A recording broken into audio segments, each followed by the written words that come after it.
C'était comme un off day, Il tu était sais, je fatigué, vais-tu, je vais-tu pas, je vais s'asseoir. Il avait fait son leg day au gym, non. là, il avait les jambes raquées.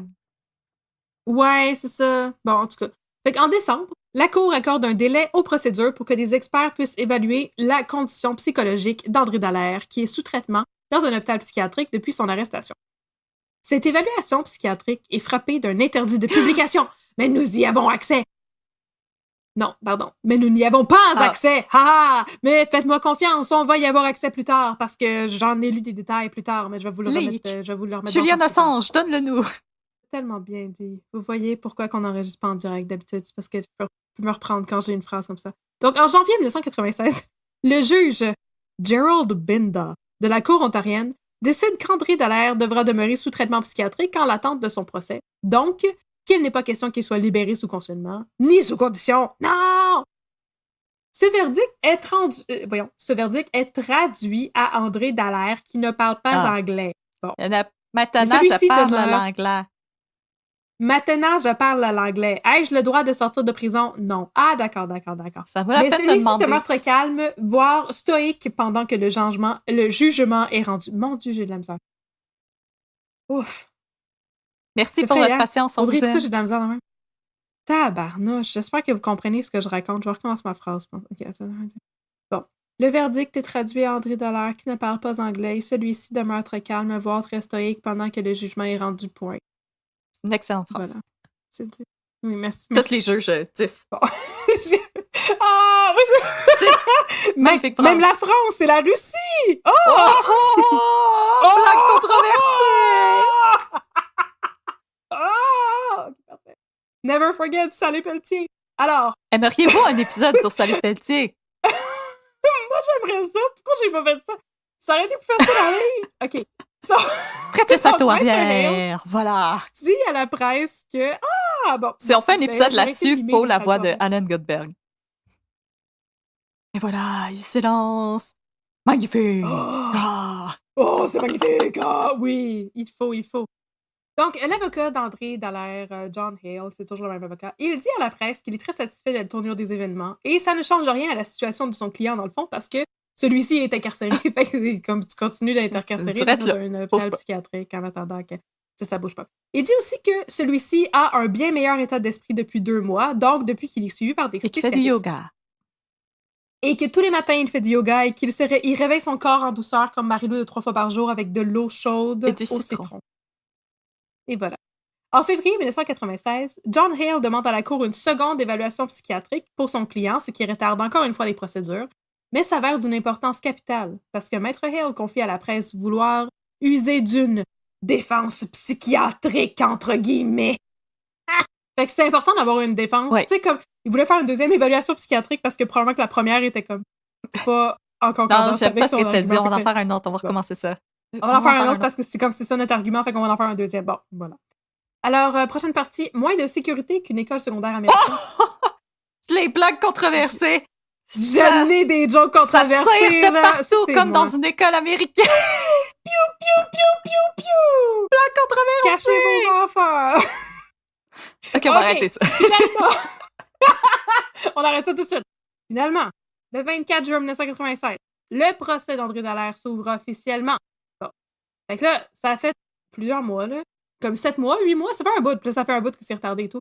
Et la première journée du procès, elle est consacrée au témoignage de l'agent Marc Bolduc, qui a fait partie de l'équipe qui a procédé à l'arrestation d'André Dallaire.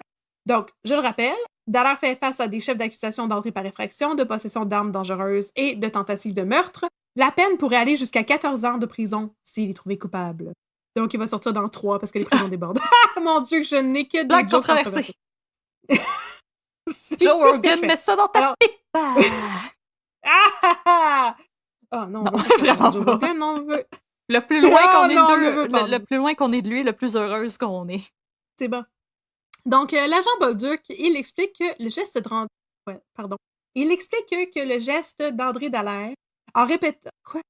Ah, excusez, mon Dieu. Ouf, cette phrase.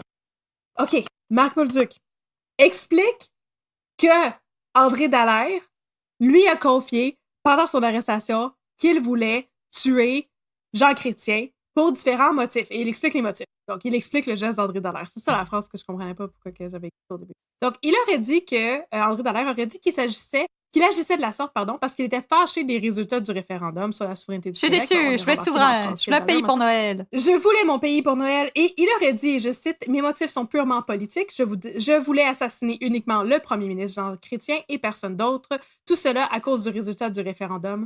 Je ne veux aucun mal à Madame Chrétien. » Donc ça, c'est ce qu'il a dit lors de son arrestation.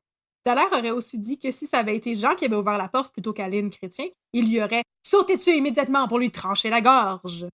Mais là, comment André Dallaire s'était-il rendu jusqu'à la porte de la chambre de Jean Chrétien? Il a pris l'autobus, mais non, c'était pour se rendre jusqu'au 24, ça serait.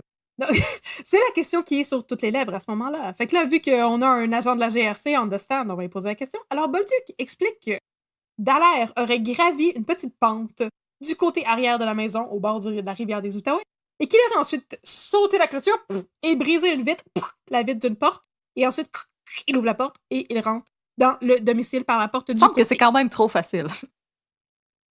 Oui, ça lui aurait pris 2h30 à escalader la clôture parce qu'il aurait commencé par faire le tour du domicile plusieurs fois en agitant des branches d'arbres et en lançant des roches sur des caméras de sécurité pour attirer l'attention des gardiens de sécurité. Mais finalement, ça aurait comme pas vraiment fait de différence parce que, comme les gardiens de sécurité dormaient au gaz, que je vais vous expliquer un petit peu très, très bientôt. Quand André Dallaire a finalement gravi la clôture, l'alarme aurait été déclenchée, que bien sûr, il y a un système d'alarme.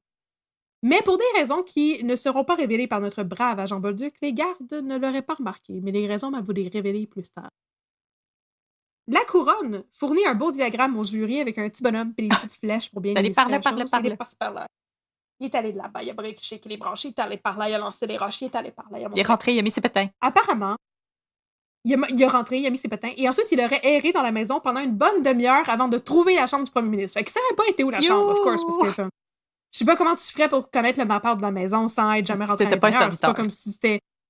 Non, c'est ça. C'est pas comme justement comme Buckingham Palace où tu peux faire des visites guidées. Je pense pas que tu peux visiter le 24 Sussex Drive, c'est juste la maison. Donc, il aurait erré pendant 30 minutes sans être perturbé d'une quelconque manière par un quelconque agent de la paix dont la job aurait été de protéger le premier ministre. Non, on est Canadiens, on est polis, hein? Je veux pas le déranger. Ah, j'ai vu qu'il y avait quelqu'un dans le couloir là-bas, mais comme je veux pas être guitare, je veux pas le déranger, je veux pas y faire faire de ça. Non, c'est ça. Alors, tout le monde est pas mal époustouflé par le manque flagrant de sécurité au 24 Sussex Drive. Je veux dire, tant qu'à y être, il aurait pu installer des portes coulissantes avec un détecteur de mouvement comme à l'entrée des pharmacies, puis ça aurait fait la même affaire, tu sais. On peut donc constater, comme j'ai dit en entrée de jeu, qu'il semblait y avoir moins de sécurité à la résidence du premier ministre du Canada qu'aujourd'hui dans les écoles secondaires où est-ce qu'ils mettent des détecteurs de métal. Voilà. Prochaine partie, le martyr du oui. Le deuxième jour de procès, un psychiatre nommé Dominique Bourget est amené à témoigner. Celui-ci explique que lorsqu'il a commis les actes qui ont traumatisé Aline Chrétien ben raide le 5 novembre 1995, André Dallaire était... avec raison. André Dallaire était atteint d'une maladie mentale en phase aiguë qui leur empêchait de bien comprendre la gravité de ses actes. La maladie mentale, c'est la schizophrénie, dont Dallaire avait apparemment un diagnostic depuis l'âge de 15 ans. D'accord. 16 ans, pardon. Donc, depuis un bout, il a 34 ans. Ça fait longtemps quand même que tout le monde est au courant qu'il est schizophrène. Lors de son entrée par effraction, selon le docteur Bourget, Dallaire était en plein délire paranoïde lié à sa schizophrénie. Il croyait que s'il mourait dans sa mission, entre guillemets, dans sa mission pour aller tuer Jean Chrétien, il deviendrait un martyr pour la cause du oui au référendum et pour l'indépendance du Québec. Donc, toujours selon le docteur Bourget, André Dallaire n'aurait pas vraiment eu l'intention de faire du mal à Chrétien. Sa présence au 24 Sussex Drive était plutôt un appel à l'aide. Il voulait se faire arrêter, il voulait recevoir de l'aide, et c'est aussi pour ça qu'il aurait patiemment attendu de l'autre bord de la porte de chambre que la GRC arrive pour l'arrêter. Il aurait pu aussi juste rentrer, mettre ses pétets, puis s'asseoir, puis regarder une sculpture d'Alcide Balbo. Il y aurait pu, puisqu'il y en avait dans l'entrée.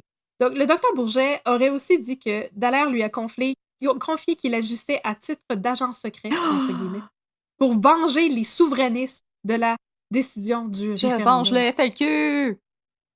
Pour Ah! Paul Rose! Il se voyait comme le James Bond du camp du oui et de Paul Rose.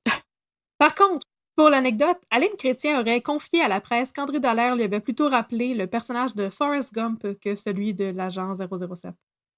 Ça, c'est le son d'une balloune qui dégonfle. Je suis James Bond, non? T'es comme Forrest Gump. T'es comme Forrest Gump, plus. Donc, ce procès, contrairement à bien d'autres, dont celui de Henry Morgentaler, s'est déroulé à la vitesse de la lumière, puisque déjà le 28 juin 1996, soit 4 jours après le début du procès, André Dallaire se prépare à entendre le verdict My de son God, procès. pas le temps de niaiser. Super rapide.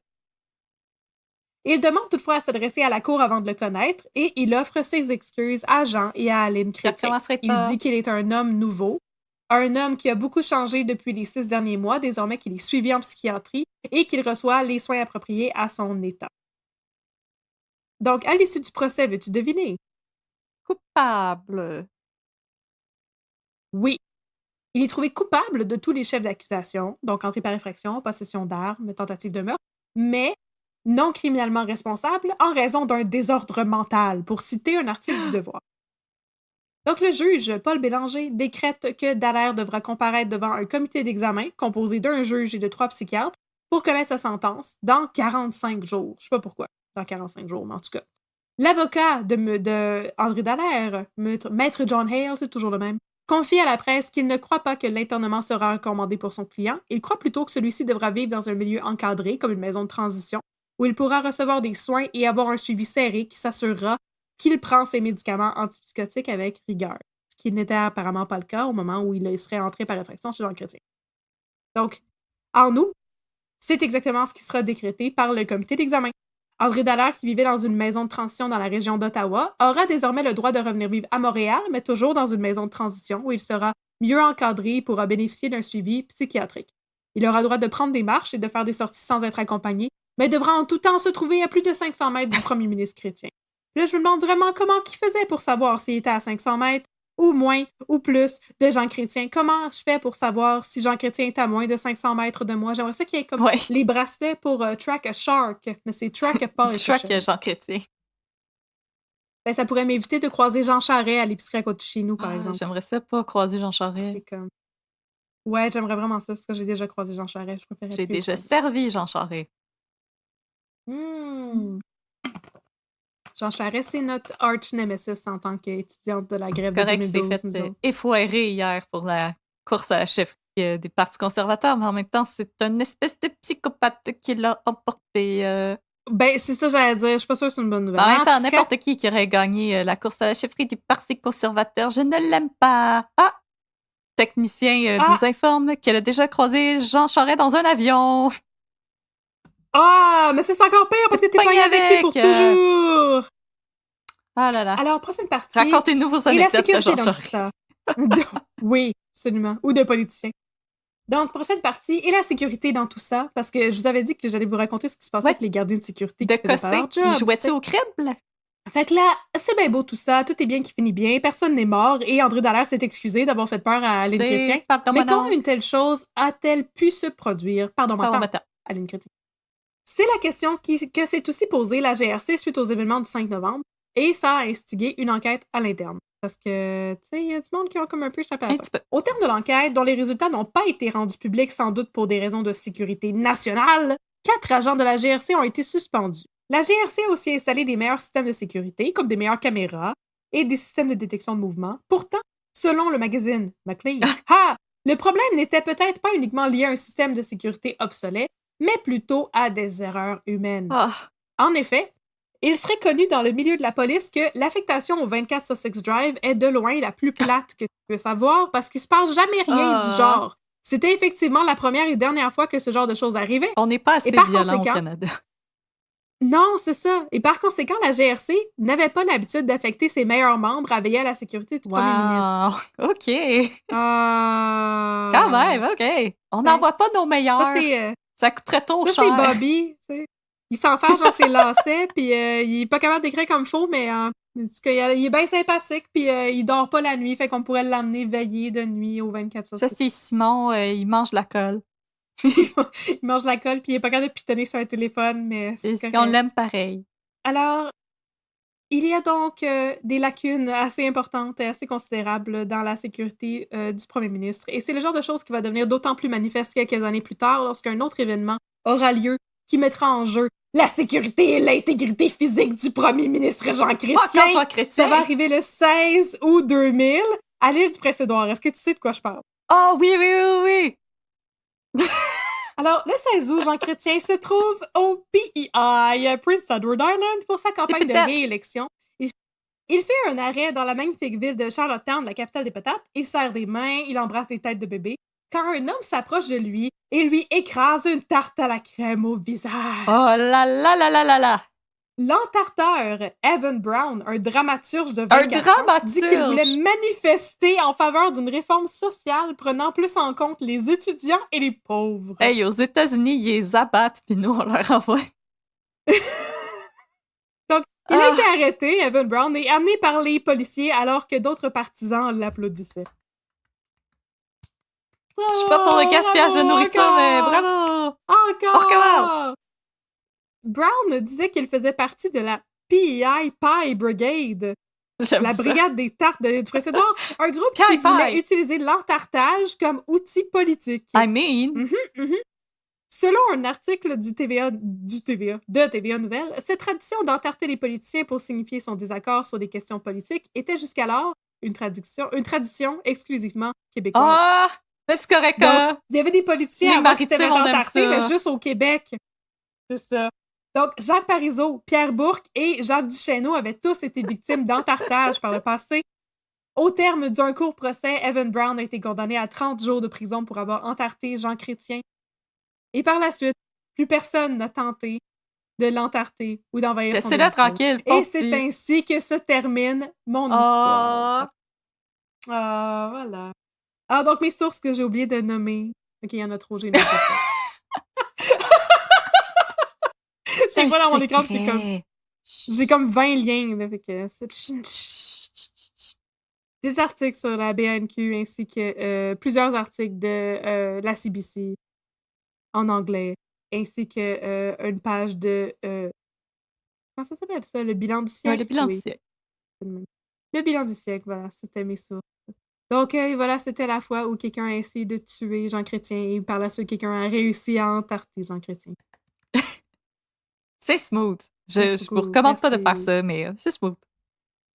Merci. Voilà. C'est terminé. Voilà, on vous a raconté des histoires de crimes. On espère que vous avez aimé ça, que vous avez été divertis. Are you entertained? Oui. Joaquin Phoenix! Je vous envoie dans la fosse au lion! Il y en a un en arrière de moi! Ça se traduit. Non! Un très gros dodo! Alors? Il a pas bougé pantoute, ça a aidé. Elle a bougé. Sa tête était de l'autre côté quand on a commencé, puis là, sa tête est là. Bon, ben, j'ai même pas marqué. C'est incroyable. Alors, si vous aimez ce que vous venez de voir et d'entendre, je pense que vous êtes déjà au courant, mais vous pouvez nous suivre sur les réseaux sociaux. Nous sommes sur Facebook, nous sommes sur Instagram, un peu de crème et un peu de crème dans ton café. On a encore une boutique de linge et de pétantes. Mais sinon, si ça vous intéresse, naturellement, la semaine prochaine, nous allons être au Festipod, à la Maison de la Culture Maisonneuve dans Hochelag. Il reste encore quelques billets. On a eu une réunion cette semaine. On a su qu'il restait 40 billets. Yes. Alors, précipitez-vous. C'est quand même beaucoup. Il y a de la place pour toutes vous et toutes vos amis. Il y a de la place pour tout le monde. Et, sachez-le, Catherine et moi serons là. Nous allons avoir une table de marchandises. Et oh là là, oui. Je vous gâte. Oh là là. J'ai désigné une nouvelle tasse juste pour le Festipod. Oui! Et elle est très jolie. C'est vrai! On devrait la révéler cette semaine sur les réseaux sociaux. C'est vrai, on va faire ça. Yes, sir, on est fine de même. Ben oui, on l'est. Sinon, on va être à Québec aussi le Il est écrit sur mon mur. 15 15 octobre, octobre. on va être à Québec au Saint-Suave. Ça va venir bientôt dans les réseaux sociaux si vous voulez aussi assister à ça dans la vraie vie. Désolé, mon autre chat, lui, tente une attaque. Si vous voulez voir moi, qui est pas capable de lire des phrases, encore. Ou moi, qui pogne les nerfs après la technologie. Aussi. Mais là, Il il y va aura pas moins avoir de technologie, on va juste juste comme y en aller direct. puis parler. Mais si vous pouvez pas être là, inquiétez-vous pas, parce qu'on va finir par enregistrer l'épisode qu'on va faire. On va comme l'enregistrer après coup. À moins qu'on l'enregistre sur place. On n'a pas décidé ça. On va encore. rire à verra nos, bien. à nos jokes. On va tout refaire les mêmes blagues. Voilà. Alors, est-ce qu'on fait les 2 minutes de babine ou est-ce qu'on fait le tirage? Ben oui, c'est certain. Ah, on peut faire le tirage avant les 2 minutes de babine. Tiens. Parfait. Ça me donne 2 minutes pour renifler parce que j'ai des allergies. Alors, j'ai préparé la liste La roue des participants et participantes de tout le monde qui a commenté sur notre post pour gagner des billets pour le Festipod. On vous avait demandé de tout simplement commenter avec qui vous aimeriez aller au Festipod parmi les personnages de cette grande série historique qui était District Désormais historique qui était District 31 de la majorité. Puis tout le monde voulait y aller avec le Vous voulez commandant tous- Chiasson. Tous et toutes aller prendre une bière avec Gildor. Honnêtement, on vous comprend, il y a de l'air fin. Allez prendre une petite frette avec Gildor. Alors, je vais partager mon écran. Vous pouvez voir à la roue. Elle est là. Et la publicité terrible. Oh, à côté, Seigneur! Mon Dieu, ferme Je ça. m'excuse. Qu'est-ce que tu fais là? On s'excuse. Voyons on s'excuse donc. à notre public. Je m'attendais pas à ça. Je regarde même pas des animés dans la vie. Oh my God! Wow! Bon, ouais, on va se dépêcher de s'enlever de ce site-là avant qu'il y ait d'autres cochonneries. Alors voilà, Ah vous ouais, êtes tous clique. là, dans les belles couleurs. Ça spin, ça spin. C'est des belles belles couleurs, pareil. Oui. Alors, Oh, drette sur le bord! Camille Yeah! BG qui nous avait écrit. BG. Ouais, j'ai mis la fanfare. Cam Cam BG. BG qui nous avait écrit sur Instagram. C'est toi qui emporte une paire de billets pour le Festipod. Nous allons t'écrire en privé pour t'expliquer comment les récupérer. Et on a... Et sur quel site tu peux trouver la belle publicité d'Animé Cochon qu'il y avait juste avant? Et si... On va arrêter ça, hein? Arrêtez de regarder mon écran. Alors, et aussi, sache que si ça fait de la bisbille dans ton cercle, qui va aller au Festipod avec toi, tu as également 15% de rabais pour t'acheter 2 autres billets, si ça t'intéresse. Oh! Oulali lalou, on vous gâte au Festipod. Alors, Camille, félicitations, tu vas te joindre à nous au Festipod avec une ou plus de personnes de ton choix. On sait pas si tu vas amener quelqu'un de District 31 avec toi. Oh oui, on aimerait ça. Mais quand même, Cynthia, qui jouait Dacia, a liké notre post. Alors peut-être qu'elle va être là. C'est du méchant name dropping, ton affaire, là. Hey, on sait jamais. On est à ça, là, de rencontrer les gens de Ça, District là. 31. On va le manifeste. Wow, De manifeste. devenir amis avec eux. Ils pourront pas nous dire non. Oui. Ils pourront pas. Ils n'auront aucun choix. Alors, maintenant qu'on en a parlé de District 31, Ah c'est le temps de partir. Les 2 minutes de babine!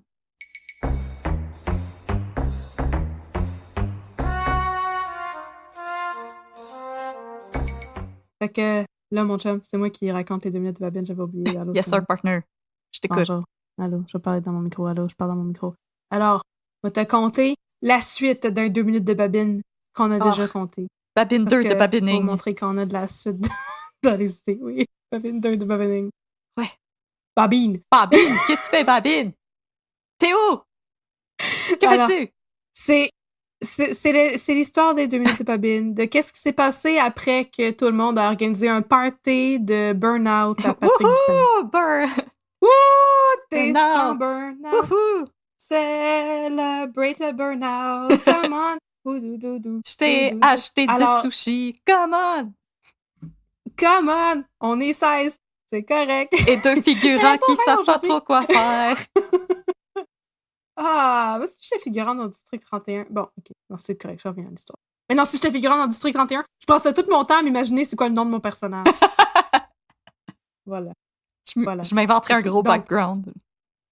Après le burn-out de Patrick Bissonnette, Patrick Bissonnette est parti de District 31. Non! Pendant comme 6 mois, pendant une demi-saison, il était pas là. Mais en fait, c'est parce qu'il était en train de monter un show au théâtre qu'il était pas là. Vincent Guillemot, c'est pas Patrick Bissonnette. Donc c'est pour ça que le personnage n'était plus dans l'émission! Non, il s'est pas recyclé metteur en scène. Donc, pendant que Vincent Guillaumotis est en train de monter Des souris et des hommes au théâtre Jean Duceppe, il me semble que c'était à Jean Duceppe. Ouais, me semble. En tout cas, je sais pas trop. Ouais, c'est bon ça, bravo, c'est le fun ça. Ça, c'était le fun. Non, c'était pas au TNM. Donc, pendant qu'il est en train de monter un show de théâtre, il était pas dans l'émission. Puis là, pour justifier qu'il était pas dans l'émission, son personnage est parti se chercher le sens à sa vie. Faire le tour du monde. Et faire le deuil. Faire le deuil de Magali Lépine-Blondeau. Enterrer Magali Lépine-Blondeau. Alors, une fois de temps en temps, Patrick Bissonnette appelait le District 31 pour skyper avec ses partenaires. Yes, sir. Puis là, à toutes les fois, la caméra s'ouvrait. Là, c'est le fun, je peux vous le mimer. La caméra s'ouvrait. Puis là, il y avait une jolie femme avec un beau décolleté. Puis la madame était comme « Hola! » ou comme « Ciao! » ou « Guten Tag! » Puis après ça, la fille, elle partait. Le Patrick était comme « Yo, la gang! Je suis à Mexico! Je suis à Rome! Je suis à Berlin! » Toi, t'es comme « Wow! C'est la nouvelle femme de ma vie! Je m'en vais élever des kangourous! » Ouais, aussi. « Having so much sex with all the kangourous! » Quoi? Donc, fait que là, with all the kangourous! Fait que là, c'est ça. Il était parti dans un sexcation autour du monde. Puis là, toutes les fois qu'il appelait, comme à toutes les 10-15 épisodes, il appelait pendant genre 30 secondes. Puis le Bruno était comme « lui tellement de toi, mon chum! » Fait que là, à toutes les fois, il était comme « Hey, je suis à Berlin, je prends soin de moi, puis je sors dans des raves. » Habillé en cuir, certainement, parce que je pense que le monde à Berlin... Tu vois, je suis en Allemagne, là. Ah! Wow. T'es en Allemagne! J'ai oublié de faire le truc des énergies. Donc, c'est ça. À toutes les fois, il faisait ça. Puis à un moment donné, OK? Il était au Kilimandjaro. Oh! Attends! Puis là, il a dit à tout le monde... Wow!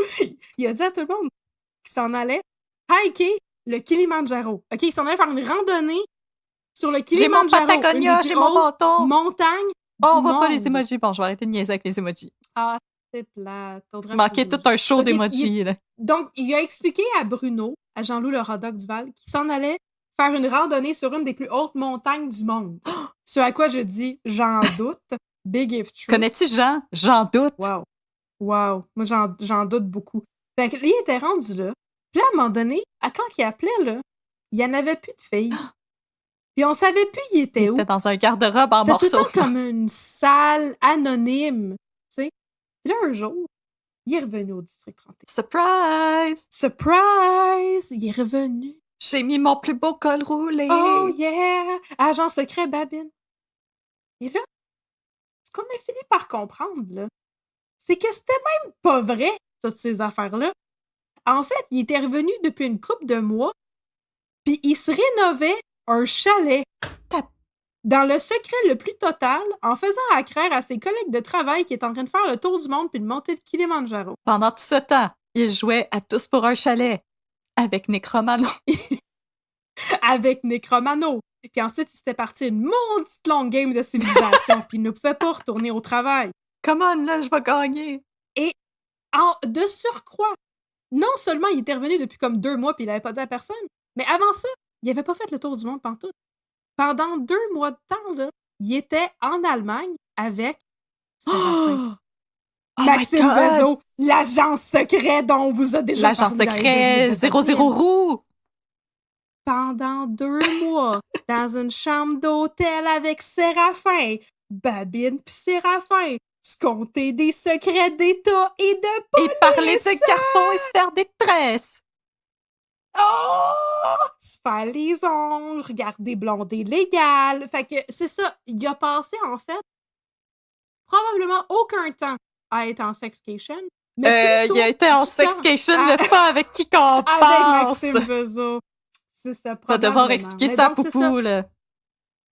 Donc, dans son gros voyage de soul-searching, finalement, ce n'était pas juste du soul-searching, d'aller faire semblant qu'on est illuminé dans un temple en Inde, mais plutôt passer 2 mois à parler de secrets, des services secrets avec un agent des services C'est très secrets, suivi secret. de 2 mois à rénover un chalet dans les Pour Laurentides. vivre avec l'agent secret de son cœur. Pour ensuite retourner travailler au district. Ah, faut que je recommence à mettre des pantalons. Alors, c'est comme ça que se termine le burn-out de Patrick Bisson. Dans les bras de Maxime Vézina. Voilà. La face de Bruno aussi quand il apprend que... Qui était revenu depuis tout ce temps-là, puis qui a passé 2 mois avec Maxime Vézo. Je sais, il était jaloux. Il était tellement jaloux, Bruno.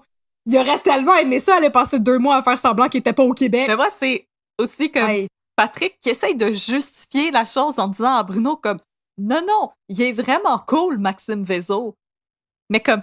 Je sais qu'il est vraiment cool, Maxime Vézo. Il a l'air vraiment cool. C'est un agent secret, puis c'est Séraphin. Oui, entre toi puis moi, par exemple, quand il dit comme « Oh non, il est vraiment cool, Maxime Vézo. » Je suis comme « La première fois que vous l'avez vu, il a mis un gun sur la tempe de Stéphane. Un gun oui, mais à sa défense, tout le monde a le goût de mettre un gun à la tempe de Stéphane, tu le sais. Mais ça arrive à tout bout de champ. Ça arrive à tout bout de champ. On peut pas tenir ça contre lui, là. On peut pas le retenir contre lui. Popo alone. Ben maintenant, on va le leave alone parce qu'il est mort. Ouais, mais là, demain, Indéfendable, ça commence à TVA. Fait qu'il est renaquis en avocat. C'est Jésus, comme il dirait dans une galaxie. Et dans le preview, il défend le gars à qui il a pété la gueule et qui a fait déclarer à Babine Calvaire que le monde est violent. Oh, tout est dans tout. Il va falloir que j'ajoute ça dans mon tableau croisé dynamique de tous les comédiens du Québec et tous les téléromans du Québec. Il est rendu avec 45 entrées. Il va falloir. Bon. Alors, c'est ça, mon chum, que je voulais te conter aujourd'hui. All right. C'est un beau voyage. On peut passer au Q&A. C'est beau, passer au Q&A, partner. Pourquoi faire le tour du monde quand tu peux juste faire semblant que tu fais le tour du monde puis rester dans un shack avec Séraphin? En effet. Voilà. Alors, on arrive dans la portion Q&A si vous n'êtes pas trop fatigué. Je sais pas. Il faudrait que Babine, technicien, nous dise si on a des questions. Sinon, on va être fatigué et on va s'en aller. Sinon, on n'en a pas! Bon, ben bye! Ben, je sais qu'il y a quelqu'un qui nous a écrit en privé, par exemple, cette semaine, pour nous poser une question à laquelle on pourrait répondre en caméra, en avant de tout le monde. On pourrait, hein? Quelqu'un qui nous a demandé ça fait combien de temps qu'on se connaît et où est-ce qu'on s'est rencontrés. Ça fait plus de temps qu'on a de doigts. Exactement. J'ai oublié le chiffre exact, par exemple. Ben, c'était au cégep. Ouais, c'est... Puis là, on rentre au cégep à 17 ans. Voilà. Et je viens d'avoir 31 ans. Donc, ça fait 14 ans. 14 ans qu'on se connaît.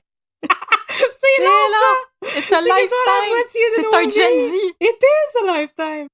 Ah oui! Puis on s'est rencontrés, c'est ça, on s'est rencontrés au cégep, mais on n'était pas amis au cégep. On a commencé à être amis après, quand on travaillait ensemble. Renaud-Bré! Au Renaud-Bré, à Brossard. Et à ce jour, legend has it que c'est la plus belle chose qui est jamais arrivée dans un Renaud-Bré. Re-rencontre. Voilà.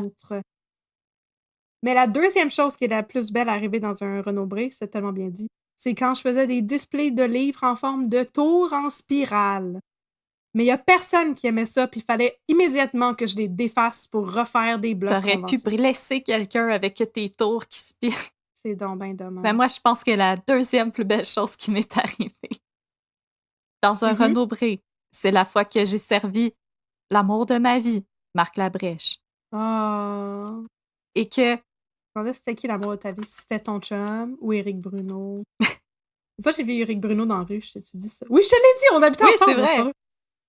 Hey, on a déjà habité ensemble aussi. Là, vous êtes tombés dans nous autres qui jasent comme on jase dans la vie. Une fois, je me promenais dans la rue, juste à côté du théâtre là, qui est sur Saint-Denis, au coin Maisonneuve, là. Puis il y avait une grosse foule. Puis là, j'ai croisé Éric Bruno. Puis là, il y avait une casquette rouge. Puis là, j'ai sorti mon flip phone, parce qu'on était genre en 2010 à peu près. J'ai pris une photo de lui, de dos, dans une foule.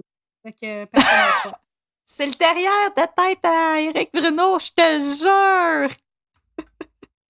Mais... C'est juré, craché! Mais non, mais la fois que j'ai servi Marc Labrèche, en plus, c'était vraiment cool parce que c'était comme dans le temps de Noël, puis il voulait un livre. Puis pour faire une commande, il fallait mettre un nom sur la commande, puis il fallait que j'appelle un autre Renaud-Bré pour que le livre vienne à notre Renaud-Bré.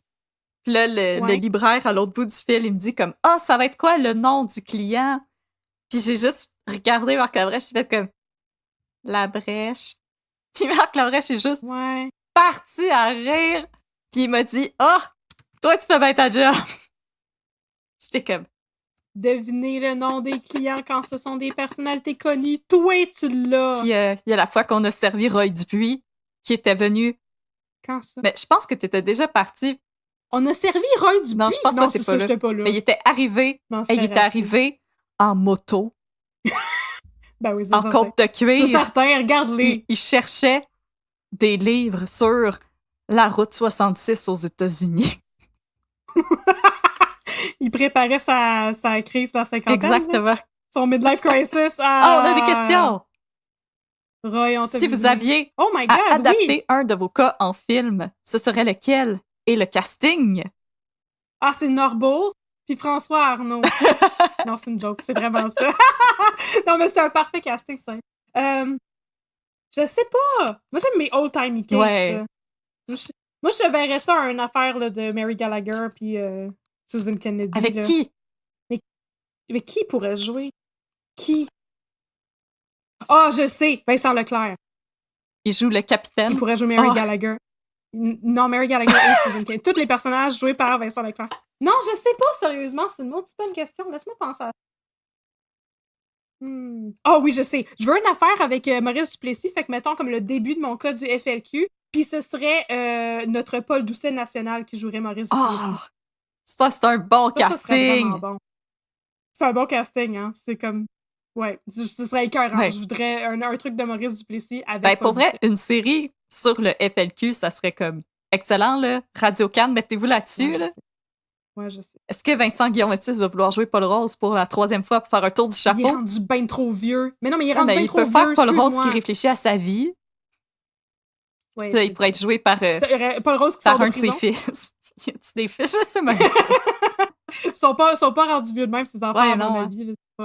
C'est pas Sébastien Delorme, mais... Bonne fête, fils de Sébastien Delorme. FLQ, Paul Doucet, puis sinon, je sais pas qui pourrait jouer qui. Ça serait un gros casting. Mais, ouais. Ça prendrait du monde jeune, là, comme Joey Scarpellino. Tu es-tu jeune, lui? Il y a nos âges. Jeune, je sais pas. Parce que, à un moment donné, tu connais juste les acteurs qui sont comme plus vieux que toi parce que t'as comme grandi. Avec eux. J'allais dire Émile Proucloutier, mais lui, il est plus vieux que nous autres. Tout le monde Arrêtez d'être vieux. Non. Continuez, vous êtes beau. Bon. C'est tout, c'est un tour de répondre. J'ai assez disjoncté. J'ai assez pété un câble sur Maurice Duplessis.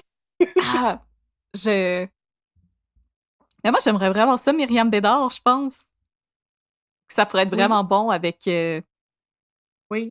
Oh my God, celui qui jouait dans C'est comme ça que je t'aime, Milan Soulani, qui pourrait jouer... J'ai massacré son nom, je suis vraiment désolée. Je sais pas, je l'ai pas écouté encore. En tout cas, c'est celui... Mais je te crois, oui. Celui qui jouait... pour jouer Nima Mazari? Pour jouer Nima Mazari. OK. Puis Myriam Bédard. Mm-hmm. Je pense Christine Beaulieu. Oui! Ça, c'est bon. Je suis d'accord. Je pense que... C'est bonne Christine Beaulieu. Je pense qu'on a, on a quelque chose ici, là. OK, les autres questions. On commence à 9h, là. Faut répondre aux questions. De Mylène Gosselin. Quelle est l'histoire que vous avez préféré couvrir? Je sais pas. Le FLQ! Je pense que c'est ça. C'était vraiment bon, le FLQ, là. T'as fait un job de feu, là. Ben, ouais, non, le FLQ, c'est celui qui m'a comme le plus hanté, là. Qui est vraiment resté avec moi une fois que j'avais fini. J'étais... Comment je vais faire pour arrêter de penser au FLQ tout le temps? FLQ Build! Comment je vais faire? Mais tu sais, j'ai vraiment pas de mémoire, puis je me rappelle pas c'est quoi toutes les autres affaires que j'ai faites. Moi aussi, des fois, je suis comme, j'ai fait ça, moi! On dirait que j'ai tout oublié. J'ai fait ça, moi. Sinon, j'ai vraiment aimé... Moi, j'ai vraiment aimé faire Norbourg, là. C'était vraiment divertissant. Oui. Il était vraiment... il était tellement con, mais sinon, j'ai vraiment aimé faire Sinard. C'était tellement fascinant. Oui, c'était vraiment... Gertrude Avec Gertrude Van Bumba. Mais, OK, je vais aller regarder vite, c'est quoi nos 20 millions d'épisodes, là? Oui, j'ai beaucoup aimé vous parler de... C'était facile, c'était comme... J'ai pas eu à scroller longtemps. Vous parlez de Pacifique Plante et la commission Caron sur la corruption policière, là, parce que ça, c'est comme mon gros dada, là, l'histoire, fait que... Ça, je pense que ça paraît, là. Mais ça, c'est... Paul Doucet dans un film de Pacifique Plante aussi. Paul Doucet dans tous les films. Tous les films, Paul Doucet. Voilà. On te veut. Tous les films. Même si t'as aidé Voilà. à couvrir le meurtre de Popo! Ben oui. Une question du chat, mais ça dit qu'on n'est pas obligé d'y répondre. Fait que, partner, moi, je te suis. Dans un épisode, on Quoi? a mentionné qu'on a été victime d'une invasion à domicile. Est-ce qu'on peut en savoir plus? Ah! Oh boy, veux-tu que je le Comme raconte? tu veux. C'est quand même quelque chose. Ok, je vais faire un trigger warning pour histoire terrible, en général. C'est bon. On était. C'est pas mal terrible. Ok, c'est la première fois que je raconte ça en public, ça va être le fun. Fait que c'était le milieu de la nuit. On était au mois de février-mars, c'était l'hiver. Ouais, ben c'était vraiment l'hiver, parce que je pense que c'était pendant la nuit blanche à Montréal. Parce que moi, j'étais pas là parce que je travaillais tard au musée. C'est ça. Mais moi, j'étais là. On habitait dans un super gros appartement. Puis, il y avait mes 3 autres colocs qui étaient là quand c'est arrivé. Fait qu'au moins, j'étais pas toute seule. Et il était peut-être 3-4 heures du matin quand on a commencé à entendre des gros coups. Il y avait quelqu'un qui fessait sur notre porte d'entrée. Fait que moi, j'ai appelé la police. Puis, pendant ce temps-là, ben, mes colocs essayaient de mettre quelque chose devant la porte parce qu'on comprenait pas. Il y avait vraisemblablement quelqu'un qui essayait de rentrer chez nous, comme de défoncer. On a fini par comprendre que c'était un gars qui était en train de faire un bad trip. Il s'est mis à vomir sur notre perron. Fait que ma coloc, qui était très, très, très courageuse, elle est sortie par en arrière, puis elle a fait le tour pour aller en avant. On a réussi à ouvrir la porte parce qu'il y avait tellement fessé fort sur la porte qu'elle était en train de sortir de ses gonds, fait qu'on était comme pas capable de l'ouvrir. Ça a pris du temps, là, une fois qu'on a réalisé que c'était pas quelqu'un qui voulait nous tuer, c'était quelqu'un qui était comme en puis détresse. Dans le fond, juste puis, pour préciser, par contre, notre appartement, l'escalier était à l'intérieur, c'était pas un escalier extérieur comme qu'on voit beaucoup. Non, c'est ça. Fait que la personne était à l'intérieur sur notre palier. C'est un palier intérieur. À l'intérieur du building. Ouais. Fait que c'est ça, ma coloc est sortie, puis elle était sauveteuse, fait qu'elle connaissait les méthodes de réanimation, fait qu'elle a commencé à y faire le CPR pendant que moi, je parlais avec les ambulanciers qui s'en venaient. Puis c'est ça, ça a été vraiment une grosse affaire, là. Puis là, c'est ça, je suis capable de le raconter parce que ça fait comme plus de 10 ans. Ouais. Ça fait longtemps. Mais... Une dizaine d'années à peu près. Mais comme sur le coup, j'ai eu, même encore jusqu'à comme très récemment, là, ben de la misère à dormir seule la nuit là, dans un appartement. Là, comme si je suis chez nous et que mon chum est absent pour la nuit, je vais avoir ben de la misère, je vais dormir avec les lumières ouvertes et tout, parce que même si tu comprends par la suite, tu peux raisonner, puis on comprend que c'était pas quelqu'un qui nous voulait du mal, ni rien, c'est quelque chose qui m'a rentré dedans, là, personnellement. Non, ben, je me rappelle, moi, quand j'étais arrivée, en plus, la porte était arrachée. Ouais, la porte était arrachée. Quand la police a parlé avec nous un peu, ils sont partis avec le gars. On n'a plus jamais eu de nouvelles. On sait pas ce qui est arrivé avec lui, puis on sait pas s'il a survécu. Parce que, je veux dire, il était en grosse détresse, là. C'est un jeune homme, là. S'il va mieux. Qui avait comme notre âge, là. On sait pas s'il va mieux. On a eu aucune nouvelle après coup. Mais c'est ça, il était comme 5 heures du matin, puis on était en robe de chambre en train de shaker dans notre salon. Fait que j'ai dit, OK, je vais aller acheter des beignes. Il y avait un Tim Hortons à côté de chez nous. On est allé au Tim Hortons 24 heures. J'ai ramené des beignes, des cafés, puis on a comme continué notre journée comme si rien n'était. C'est pas le fun.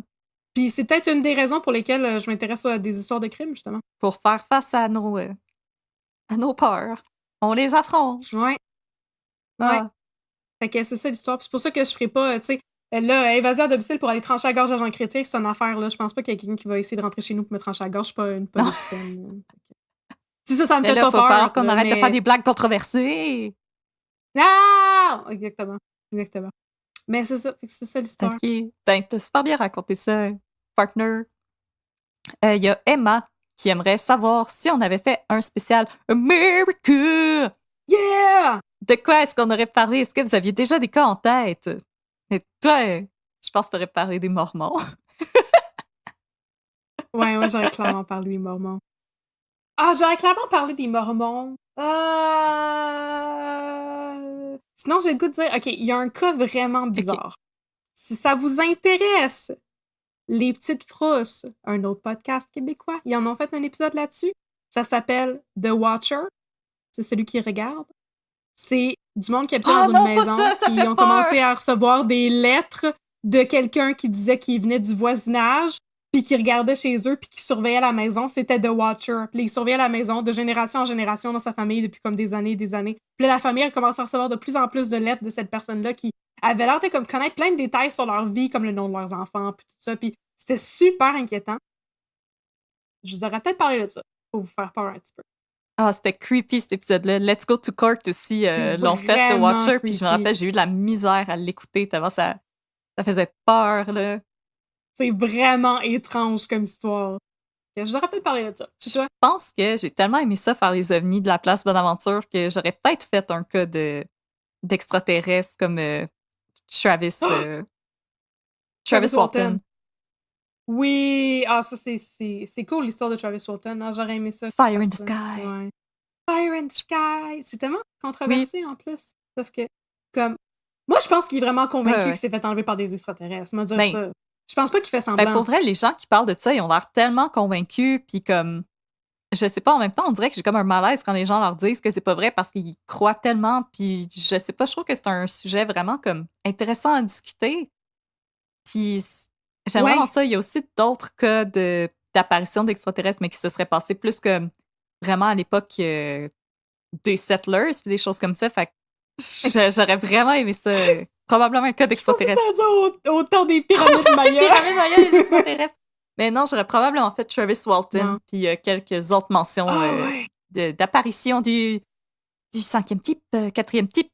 Mais je pense qu'on devrait le faire un jour parce que c'est super différent des cas qu'on fait. Mais c'est juste parce que ce genre de choses-là, comme, n'est pas arrivé au Canada ou ça n'a pas été documenté de la même manière que ça l'a été aux États-Unis. J'ai l'impression que c'est parce que justement au Canada, on a eu quelque chose de... On a été plus open par rapport à ça. Comme je vous avais expliqué dans l'épisode de la place Bonaventure, on avait vraiment une commission du gouvernement qui était entièrement dédiée à ça.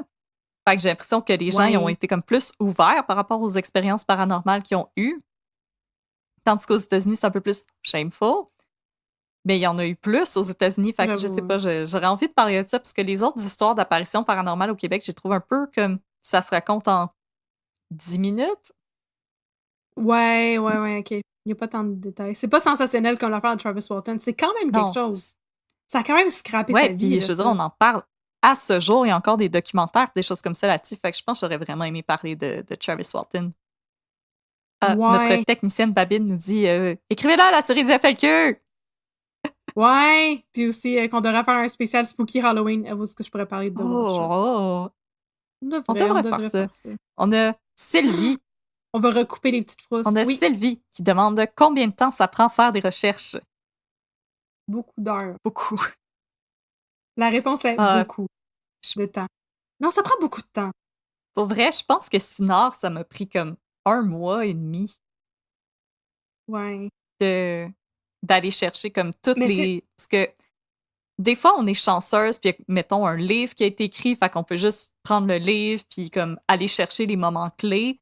Mais dans des cas comme Sinard, il n'y a pas encore de choses qui ont été faites, c'est à nous d'aller chercher tous les articles puis de les piece un par un. C'est sûr qu'on va comme faire un travail de défourchage puis dire, mettons, je vais juste prendre les articles de la presse, je vais juste prendre les articles du Devoir puis laisser faire les autres un peu moins connus puis essayer de faire le plus cohérent possible avec ça. Mais comme Sinard, Myriam Bédard, ça n'a pas encore été fait. Fait que ça a vraiment été quasiment 1 mois et demi de recherche à aller chercher tous les articles puis les piece together puis essayer de faire la ligne, le narratif le plus cohérent possible.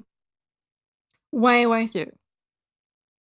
Non, c'est ça. L'affaire, c'est que, justement, on sait pas si ça paraît dans la façon qu'on le raconte, là, mais tu sais, on pourrait faire, mettons, juste des cas que ça a été couvert par un tueur si proche, puis juste prendre comme source un tueur si proche. Puis là, ce serait super facile. Aux États-Unis, ils font beaucoup ça. Parce que comme les histoires de crimes sont super documentées, fait que là, d'habitude, les podcasts que j'écoute, mais ils ont comme 2 sources. T'sais. Mais effectivement, moi aussi, je prends des sujets qui sont comme un peu plus niche. Ça n'a pas été couvert par d'autres podcasts. C'est rare, là. La seule affaire qui a été couverte par un autre podcast que j'ai fait, c'est que j'ai écouté un podcast pour le faire. C'était l'affaire de Stéphane Berthomé, que j'arrêtais pas de rire de l'accent marseillais. Là.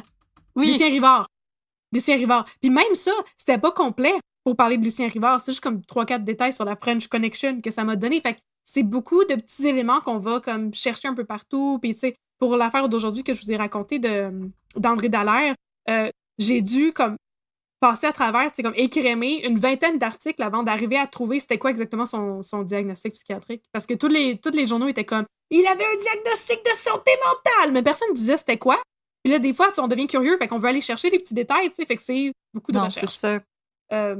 C'est ça. Moi, d'habitude, un cas, j'écris ça en peut-être, me dire une vingtaine d'heures de travail. Peut-être 4-5 jours de Ouais, travail à comme 4-5 heures c'est par jour. ça. Puis, mais en même temps, mais en même temps, tu sais, justement, tu mentionnes des podcasts qui, mettons, regardent un documentaire puis qui l'adaptent pour faire leur podcast, mais moi, j'ai pas de plaisir à faire ça, par exemple. J'aime ça, vraiment trouver un cas puis devoir aller chercher les articles puis piece back together, qu'est-ce qui s'est passé, tu sais. Ouais, moi Comme je aussi. trouverais pas ça motivant de juste prendre l'épisode d'enquête puis le raconter. Tu sais, oui, des fois, j'ai des épisodes d'enquête dans mes références, comme avec Bernard Lachance, mais je veux Mhm. comme pouvoir trouver ma propre voix dans cette histoire-là aussi. Je veux pas juste reprendre le travail des autres. Là. Pour moi, comme Ouais. éthiquement, je trouve que c'est pas correct déjà en partant, Non, même c'est si ça. on donne toujours le crédit à tout le monde. Mais en même temps, tu sais, on veut se réapproprier l'histoire, on veut mettre notre sauce à nous. Fait qu'il y a des cas qui nous ont été demandés, puis comme on vous écoute, puis on les met dans nos listes. Mais tu sais, par exemple, Magnota, on n'est pas super intéressé à le faire parce qu'il y a beaucoup de monde déjà qui l'ont fait. Il y a le documentaire sur Netflix, fait qu'on a de la Ouais. misère. C'est parce que des fois, on aime ça voir qu'est-ce que nous, on peut apporter. Puis dans un cas comme ça, on a l'impression que la table est déjà mise. Fait qu'on c'est comme, il y a Ouais. moins de plaisir aussi quand on fait quelque chose qu'on a l'impression que les gens savent déjà qu'est-ce qui s'est passé, tu sais. Ouais, c'est ça. Que vous l'avez déjà entendu 15 fois l'histoire. Là, Même s'il y a des gens qui nous disent, ah, j'avais justement écouté le podcast de telle personne ou whatever, puis ah, le vôtre aussi, c'était vraiment bon, c'est super le fun, puis on adore vraiment ça, mais tu sais, Catherine puis moi, on est quand même deux personnes assez créatives, fait qu'on aime ça, pouvoir rajouter notre grain de sel à quelque chose. Ouais. Puis je veux dire, il y a des affaires qu'on sait qu'on raconterait pas bien, là. C'est comme, c'est ça. Je l'ai fait William Fife, là, le plus gros tueur de l'histoire du Québec. Mais c'est ça, les tueurs en série, je pense pas que je pourrais raconter ça avec justement mes jokes controversés, politiques et sociales que j'aime faire. Non, mais tu sais, il y a des affaires que, justement, ça fonctionnerait moins bien, puis ça adonne juste que des sujets qui nous intéressent, ben, ils n'ont pas été couverts par 15 000 autres affaires non plus. Et ça prend plusieurs heures. Alors, prochaine De question. Marie-Ève. Ah, maudite bonne question. Avez-vous fait ou allez-vous faire un épisode sur le tueur à gages Gérald Galland ou sur les motards? La réponse est non. Non, les motards, jamais. Jamais, jamais, jamais, jamais. Non. Mais honnêtement, Non. Parce qu'on a trop peur, comme mon épisode parce que j'ai censuré tout le nom des truands. Mais honnêtement, l'autre jour, par exemple, je réfléchissais à ça, puis je me suis dit, je pense que j'ai moins peur des motards que des gens vraiment trop dans les groupes de complotistes, puis d'extrême droite, puis etc. Ouais, ouais, moi aussi, Parce moi aussi. C'est pour ça que je ferai pas mon épisode sur QAnon au Québec. Je vous l'annonce en comme des primaire. fois, on voit les échanges qui se font, par exemple, quand Patrick Lagacé écrit des articles là-dessus, Isabelle Haché, euh, les décrypteurs, puis des fois, on voit les commentaires que ces gens-là reçoivent, puis c'est d'une violence excessive. Fait que, honnêtement, les gens qui sont un petit peu trop dans le complotisme, puis on n'est pas en train de les démoniser ou quoi que ce soit, c'est juste, ils nous font vraiment très peur. C'est pour ça que dans mon Mhm. épisode de Bernard Lachance aussi, j'ai pas nommé les gens qui se tenaient dans son cercle parce que on veut pas attirer des éléments trop chaotiques. Non, c'est ça. Puis moi, je n'aurais qu'un nom pour vous. Michel Auger. Ouais. Non, mais je veux dire, il y a des journalistes qui se sont ramassés avec des balles dans le dos à cause de ça. Fait que, effectivement, moi, quand j'ai commencé ça, là, mon Dieu, que mes parents avaient peur que je me fasse gun down par la mafia, là, ils m'en parlaient sans arrêt. Puis au début, j'étais comme, non, non, non, tu sais, voyons donc. On parlera jamais des affaires qui concernent ce genre de trucs-là. Puis finalement, j'en ai fait une coupe, mais justement, old-timey, comme mon affaire des 4 truands, c'était quand même des années 70. Un petit peu comme Gérald Galland. Gérald Galland, que c'est plus actuel, tu sais. Mais les moteurs, non, ça c'est trop actuel. La mafia, non. À part Eve Cotroni, parce que c'était les années comme C'est ça, on a 40. plus peur de se brouiller avec eux. De se brouiller avec Vous l'avez l'œuf aimé, cette Cotroni. joke-là? Non, là? mais Merci. c'est ça, c'est ça. Donc, ouais, non, ça fait trop peur. Mais les orphelins du Plessis, par exemple, ça, je peux en Oui, oui, parler. oui, on va en Maurice parler, Plessis, ça. il est mort. Inquiétez-vous pas. Oui. Il y a Amélie qui aimerait savoir quel podcast regardez-vous dans vos temps libres? Quels sont vos préférés? Moi, je suis en train d'écouter les petites frousses. Ouais, moi, je suis en train d'écouter Captive et Les Petites Frousses, deux balados québécois. Je suis en train de passer à travers. Donc, Captive, ça parle de cas québécois et Les Petites Frousses, ça ne parle pas de cas québécois.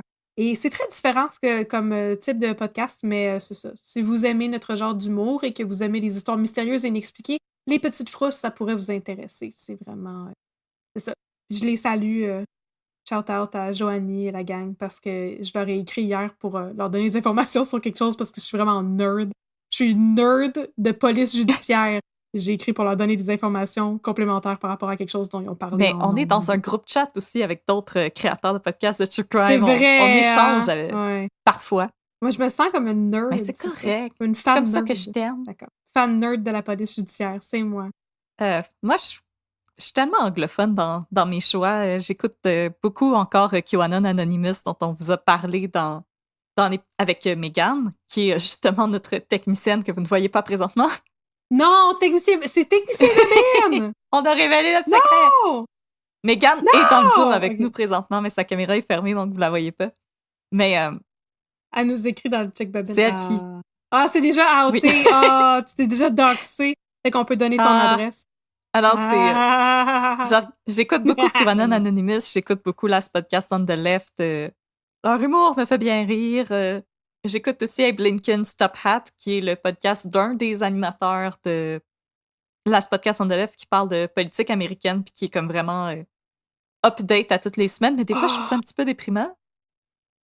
Et j'ai une recommandation. Puis il y a beaucoup Let's Go to Court, qui est une grosse inspiration pour Catherine et moi, qui nous fait beaucoup rire et on les aime vraiment beaucoup. Puis un autre podcast que je me rends compte, ça fait longtemps qu'on ne l'a pas mentionné, c'est Red Handed, qui est un podcast britannique. C'est vrai, hein? De 2 jeunes femmes qui ont le même âge que nous, mais qui sont britanniques et elles sont vraiment excellentes. Il y a une qualité d'écriture vraiment superbe dans ce podcast-là. Donc, je les aime vraiment beaucoup. Ils sont vraiment très cute. Moi, j'ai pensé à ça pour finir avec les podcasts britanniques. Si vous avez envie de changer de mal de place puisque vous êtes un ou une nerd d'histoire comme moi, il y a un podcast de la BBC qui s'appelle You're Dead to Me, qui est un podcast sur l'histoire. Il y a un animateur qui s'appelle Greg. Il est tellement sympathique, Greg. Et toutes les semaines, il y a un historien invité qui vient parler d'un sujet spécifique, puis il y a un comédien qui est là pour assister puis écouter. Puis à la fin de l'épisode, il se fait quizer en 10 questions sur le sujet. Fait que tu t'apprends plein de choses, puis en même temps, c'est humoristique. C'est vraiment le fun, You're Dead to Me. Fait que si ça vous tente de ne plus écouter des histoires déprimantes, vous aimez l'histoire, ça pourrait vous intéresser. Megan aimerait aussi vous recommander Swindled, qui est un podcast américain très intéressant. Ça parle de white collar crime. Et c'est très déprimant. Elle veut Oui, c'est ça. Megan a fait dire c'est très déprimant. C'est effectivement très déprimant.